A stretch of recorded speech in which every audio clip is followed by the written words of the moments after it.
செவ்வாய், சூரியனோட இணையுதுன்னு வச்சுக்கங்களேன். ஃபர்ஸ்ட்டு இது மாரி நட்பு கிரகங்கள். இதில என்ன ஆக போகுதுன்னா, ஒரு ஜாதகருக்கு அவங்க அதிகாரம் சம்மந்தப்பட்ட பதவிகள் கிடைக்க வாய்ப்புண்டு.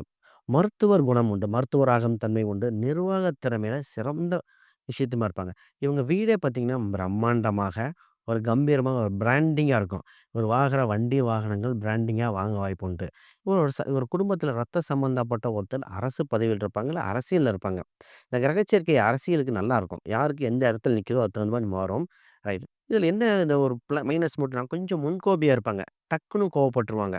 அப்ப பொறுமையை காக்க வேண்டிய விஷயங்கள் உண்டு. எலும்பு சம்மந்தப்பட்ட விஷயத்துல அ கால்சியம் லெவல் முன்ன பின்ன மாறுகிற விஷயங்கள் உண்டு. இதே ஒரு பெண் ஜாதகத்துல இந்த மாரி இந்த கிரகச்சேர்க்கைனா உங்களுக்கு வருகின்ற கணவர்கள் நிர்வாக திறமை உண்டு. அதிகார பதவியில் இருப்பாங்க. நல்ல கணவர் வருவாங்க. மனசாட்சி மனசாட்சிப்படி நடக்கக்கூடிய விஷயங்கள் உண்டு.